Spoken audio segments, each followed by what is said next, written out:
Welcome to Choice Classic Radio. Like us on Facebook, subscribe to us on YouTube, and help keep this show alive by donating at choiceclassicradio.com.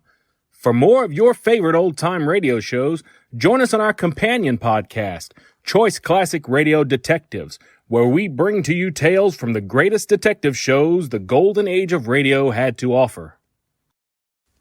And now, with 463 episodes made, broadcast on CBS Radio from 1942 to 1955, we bring to you The Whistler.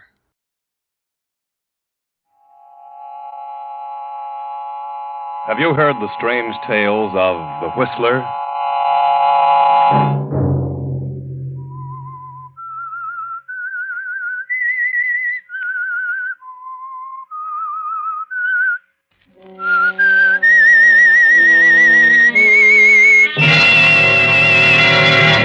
I'm the Whistler. No, it wasn't a dream. It was too real. This is what I've been afraid of. I know you don't believe me. You think I'm insane, both of you. Friday night, and CBS presents The Whistler.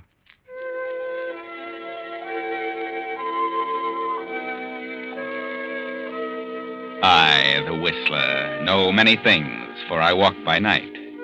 I know many strange tales, many secrets hidden in the hearts of men and women who stepped into the shadows.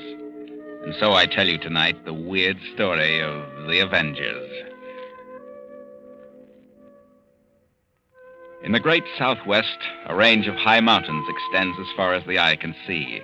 This is mining country, silver and gold. Halfway down the mountain is a tiny village, the mining town of Rainbow, a raucous sort of place composed of a number of stores, many saloons, and the federal land office, where the fortune hunters file their claims.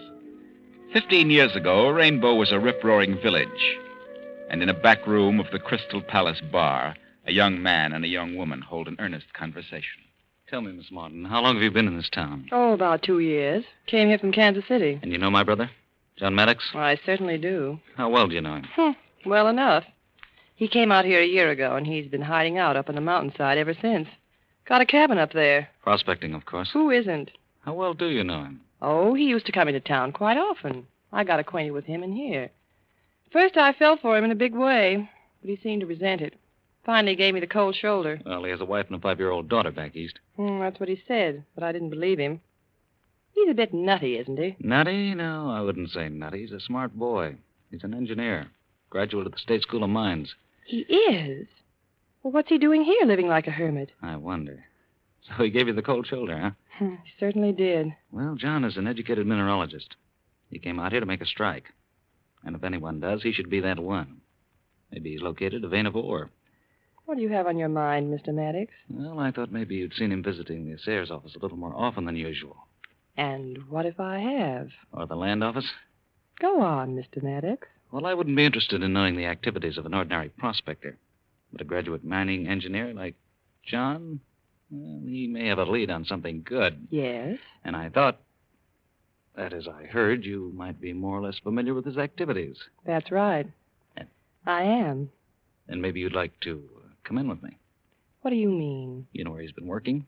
You know the area he's most interested in, so if you let me know, I'll beat him to it. We'll split. Split? That's right. How about it? Sure. Why not? You know, I think I'm going to like you, Mr. Maddox. Frank is the name, Melva. All right, Frank. This is it. He has found a spot. It didn't mean much to me until now, but he's been working on the same location for a week or more. I'm sure he's hit something. Good. That's all I wanted to know. I'll just drop in and surprise him. See you later, Melva. See you later, partner.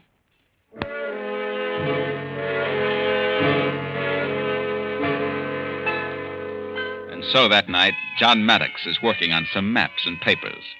The meager lamp throws a dim light about the room. For an hour, he sits at the table.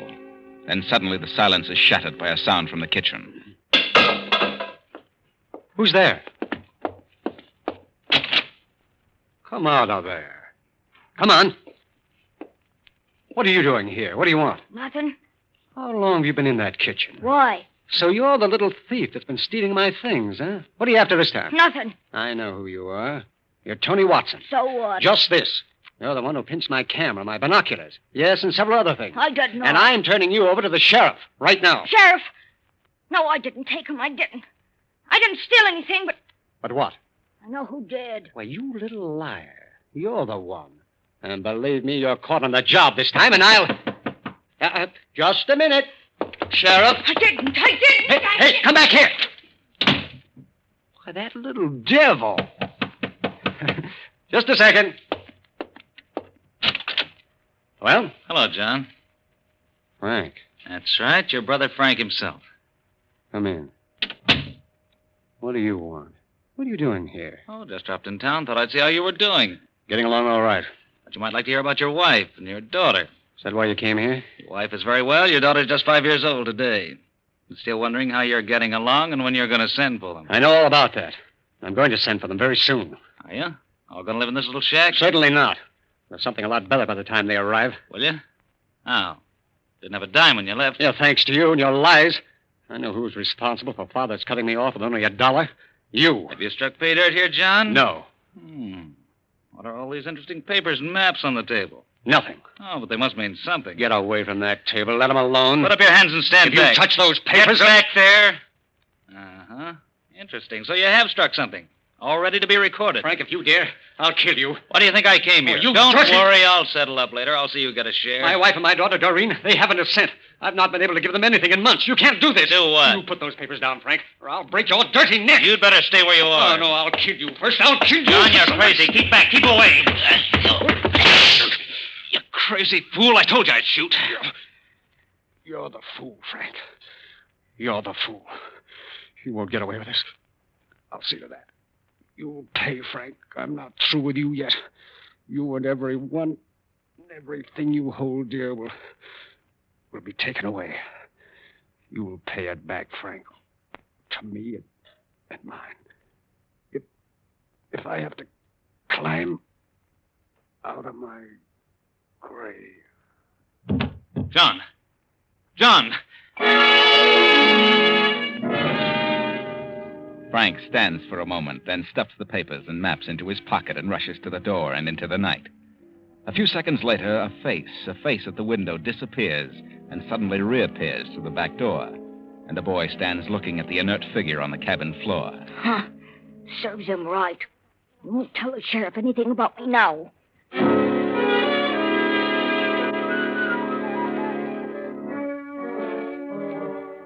15 years have passed, and now the little mining village of Rainbow is a thriving city of mines and smelters.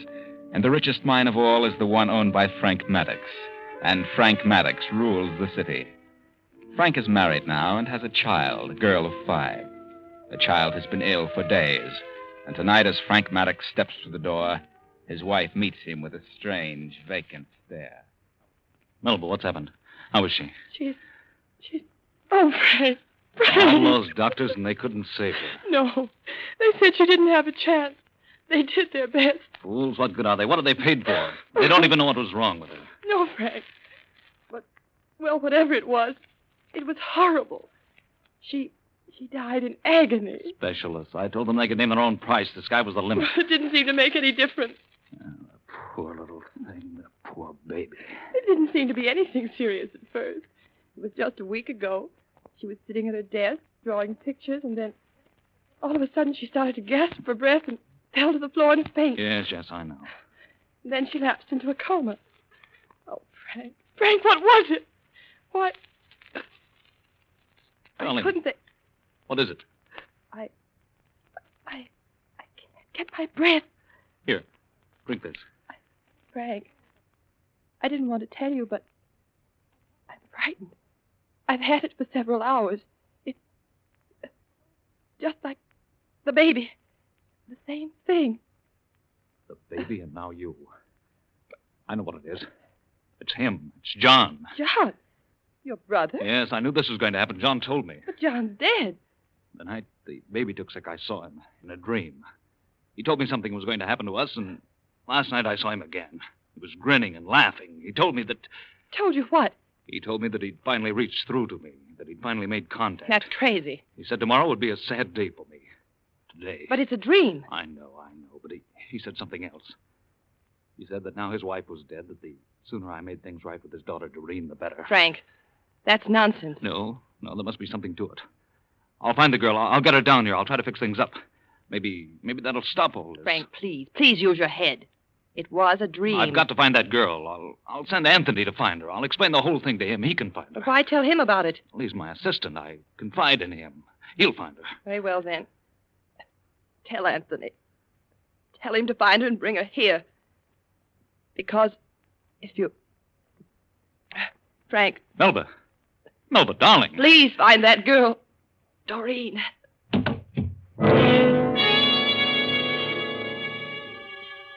Frank Maddox carries his stricken wife to her room and calls the doctor. The next day, he explains in a way to his young assistant, Anthony Watson. Anthony rushes to the east to locate Doreen Maddox, and needless to say, he does. Before she knows what it's all about, she's aboard the train with young Anthony. Didn't you even know you had an Uncle Frank? Oh, yes, of course. But I didn't know much about him. When did your mother die, Doreen? 5 years ago. She committed suicide. What became of your father? Oh, he went west to prospect for gold or silver or something. But he got into trouble. Someone shot him, and that's all I know about it. Has your Uncle Frank ever offered to help you? No, not that I know of. Father never mentioned it if he did. He's a very rich man, you know, and, as I've told you, very ill. Ill? Well, he's sort of mentally ill, as well as physically. Oh? Doreen, are you... That is... Well, a girl as lovely as you should be engaged, or in love. But I'm not. You're not? Really? No. Oh, that's wonderful. I can't believe it. Well, it's the truth, whether you believe it or not. Oh, I believe you. And, well, I'm glad to hear it.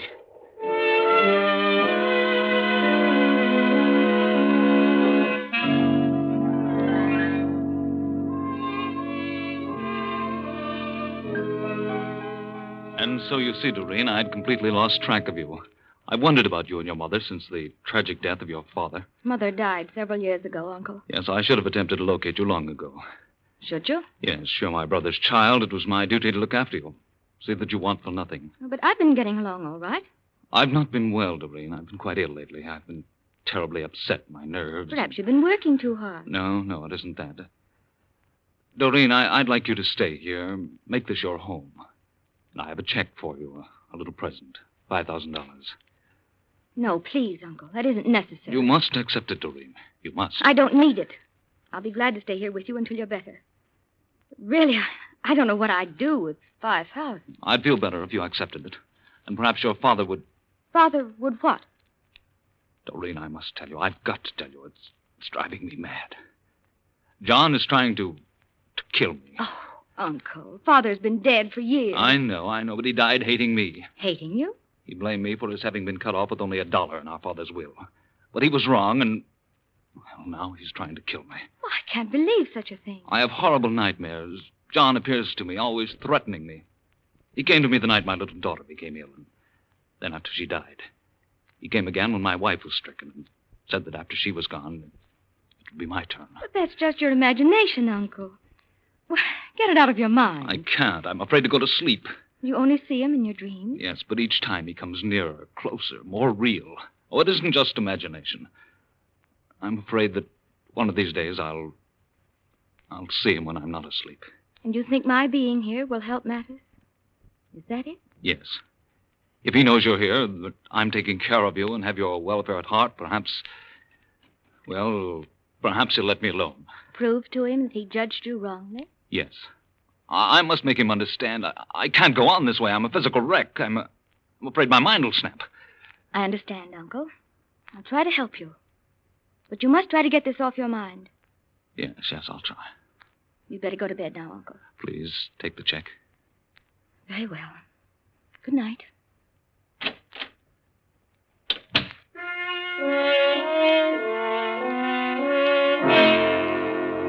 An hour passes, and in spite of himself, Frank drops into a fretful sleep.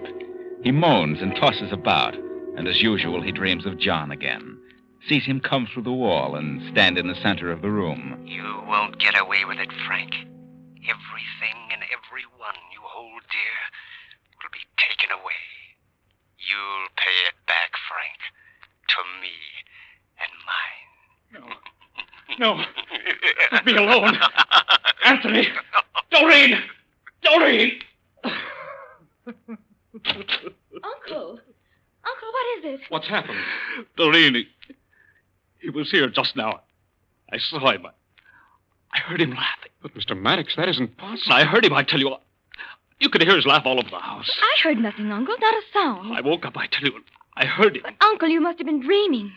Well, I haven't been asleep since I left you. I've been reading. I didn't hear a sound. You didn't hear anything, really? No, not a sound. You, Anthony? I heard nothing. You were just dreaming. Oh, no, it was too real. This is what I've been afraid of. I know you don't believe me. You think I'm insane. Uncle, please. Yes, maybe I am. Come, Anthony. No, Doreen. Don't go, please. But, Uncle, there's nothing I can do. It's up to you. You must convince yourself that it's all imagination. Good night, Uncle.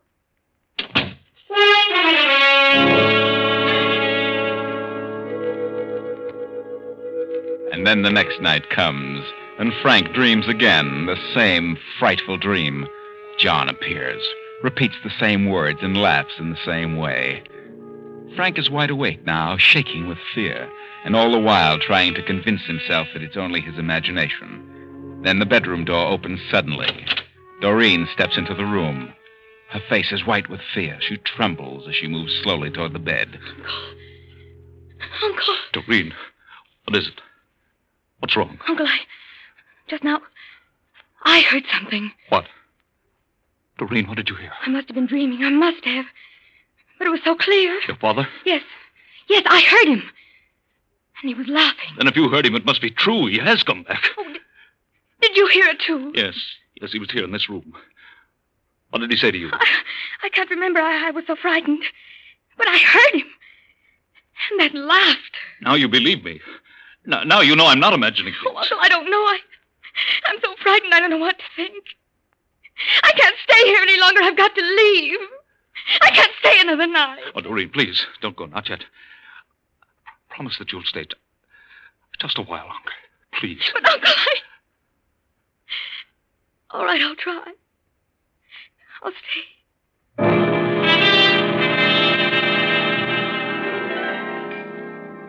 Then comes the next night, another dreadful night of horror. Frank tries his best to control his mounting fear as evening passes and midnight comes. He fights sleep, the sleep that brings him nothing but horrifying dreams and the voice of John. But finally he can hold out no longer, and his eyes close. A half hour goes by, then... Frank, you're not asleep, Frank. You're wide awake, and this is real. John, what do you want? Tell me. I'll do it. I'll do anything. I told you you'd pay. Everything and everyone dear to you would be taken away. At this very moment, your wife is dying, Frank. First your daughter, now your wife, and then you. John, please, I'll do anything. Then sit down at that table and write. Write a will. Everything to the one it belongs to. My daughter, Doreen. Yes, I'll do it. And a confession, Frank. Confession? A confession that you came to my cabin that night and killed me. Oh, no, I can't, John. You can and you will. They'll hang me. They won't hang you. No? Write the will and the confession. Yes, but I'm afraid that... They won't hang you. Because in just 1 minute, you will be dead. John, Hurry, no. Frank. You haven't much time to save your soul. You're going to have a stroke, Frank. In just a minute, you'll feel a sudden beating of your temples. A stroke is what they'll call it. And you'll be dead. Hurry. Yes, I'll write it. I will. Your conscience will be clear, Frank, and that'll be best for you, I know. I said I'd reach you if I had to crawl out of my grave. There it is. Now, please leave me alone, Frank. Please. It's too late, Frank. You're going back with me. Look at the clock. 15 seconds left. Now it's starting. Your head is beginning to whirl. Strange sounds beat in your ears. Faster. Do you hear? Yes. Please don't, John. 5 seconds. There it is. You're dying, Frank. This is the end. The end of Frank Maddox. No, John! John! No!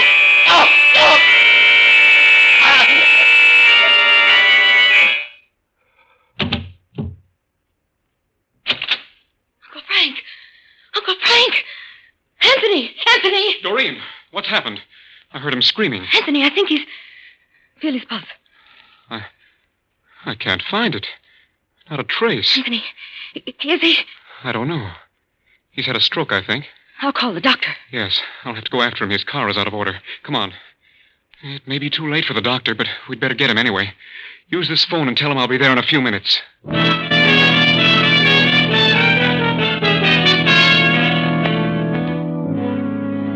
In here, doctor. What happened to him? I think he had a stroke. A stroke, eh? Well. We heard him screaming, and when we got here, he was unconscious. Well, he's dead. But he didn't have a stroke. What? You can see for yourself. He's been stabbed in the heart. You don't need me. You want the police.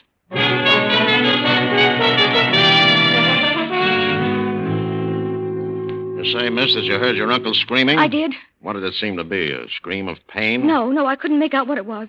But it sounded as though he was horribly frightened. It seemed as though he was pleading with someone. Did you hear him, Anthony? Yes, it sounded just as Doreen said, as though someone or something were after him. What do you mean by something? Well, I just used that as a form of expression. And when you reached him, he was on the floor, unconscious? That's right. Was he dead? We didn't know. I couldn't find any pulse, but that doesn't necessarily mean anything. That's why I went for the doctor.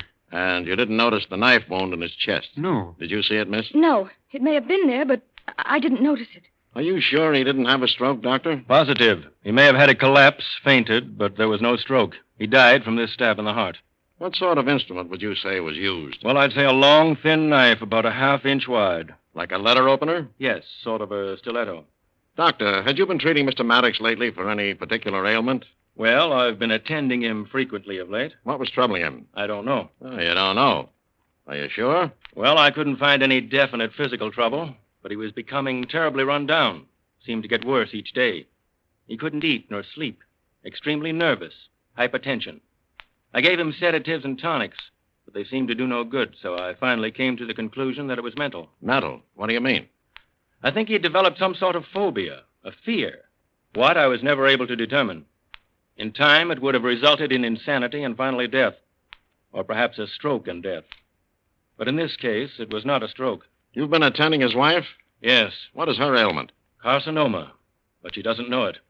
There's nothing more I can do for her, except alleviate the pain. Miss Maddox, from the tone of your uncle's screams, would you say that there was some person in the room with him at the time? Yes and no. Yes and no. What does that mean? I mean, he may have thought someone was here with him. May have thought someone was with him. Yes, that is... Well, from all appearances, there was someone with him. The someone who stabbed him. Anthony, was Miss Maddox in this room when you came in? No, we met in the hall and came in together. Neither of you saw the knife wound. I'm sure I didn't. Doreen, you just said that he may have thought someone was here in this room. What do you mean? Well, he was afraid of... Afraid of what? Afraid of who? Afraid of my father. What? Why, your father's been dead 15 years. Yes, but that's just it. I may as well tell you. He was afraid my father was trying to kill him. That's what was wrong with him, why he couldn't sleep. Oh, bosh. Now it's spooks. No. He said that father appeared to him every night and threatened him. Threatened him? Well, all right, so he threatened him. Why? He said father hated him, that father thought Uncle Frank had caused him to lose his inheritance. Well, Doctor, you think that's what was wrong with Frank? Could have been. Quite possible. All right, I'll grant you that. But no spook produced that knife wound. Doreen, do you believe that your father lost his inheritance because of your uncle? No, I do not. Are you sure? I'm sure father did not lose his part of the estate because of Uncle Frank. Are you sure? Could you prove that? Well, no, I couldn't. But I never heard father mention it. I never heard him accuse Uncle Frank. What brought you here? My uncle sent for me. Why? Because he was afraid of my father. He thought my being here might help matters. That's right, Captain. He sent me for Doreen. I located her and brought her here. Oh, me. Oh, my. This gets worse and worse. You know all about it, too, did you? Yes, Mr. Maddox confided in me.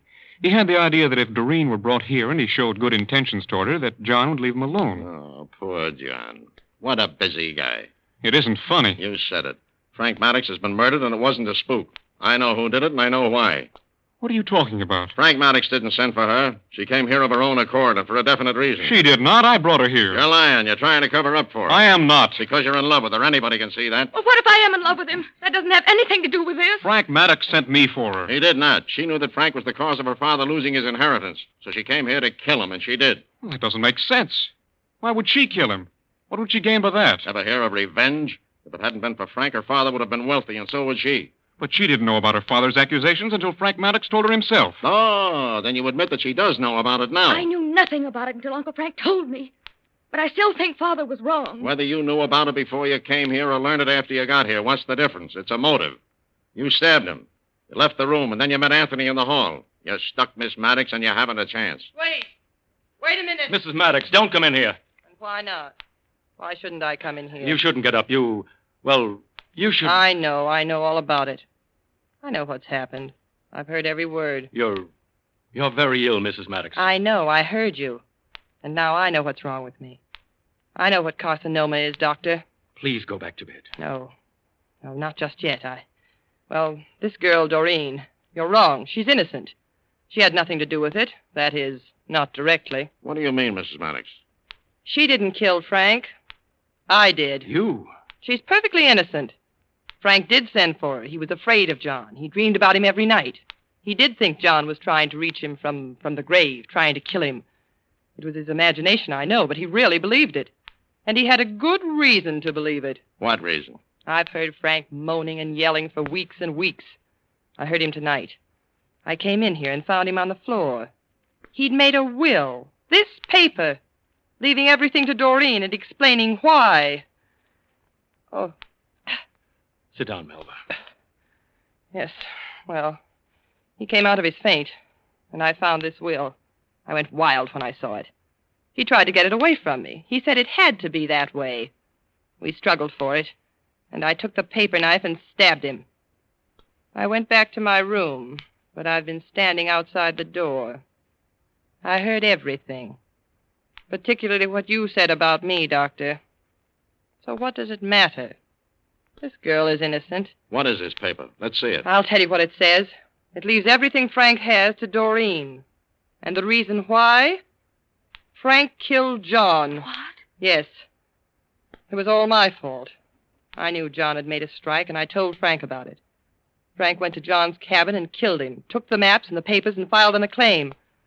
I was the one responsible for everything. But it all rightfully belongs to Doreen. And now... Well, now that I've heard the doctor's sentence, what does it matter? Well, Doreen, that was lucky for you. Lucky that Melba was standing outside the door and heard the doctor. But oh, what I know about you, Doreen. You and Anthony. Anthony did bring you down here, but on the way he fell madly in love with you. He told you about your uncle's fears, and so between the two of you, you decided to make his dreams more than real. Anthony arranged a little radio speaker in Uncle Frank's room. Yes, it was Anthony who spoke to Frank, not John's voice from the grave. Anthony merely amplified Frank's dreams, yes. You and Anthony planned to work on Frank psychologically in order to get that will and the confession. But how did Anthony know the exact words to use? The words John used when he was dying that night in the cabin? Why, because Anthony was the little boy John caught in his cabin that night. The boy who heard every word said between Frank and John. The smart little boy who saw it all.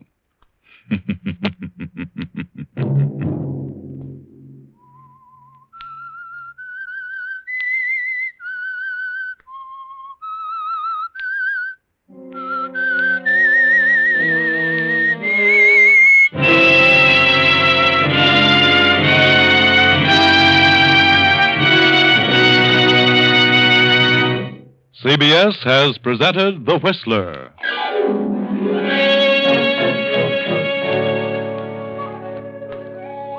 Original music for this production was composed and conducted by Wilbur Hatch. The Whistler is written and directed by J. Donald Wilson and originates from Columbia Square in Hollywood. Next week, same time, I, the Whistler, will return to tell you another unusual tale. Good night. This is CBS, the Columbia Broadcasting System.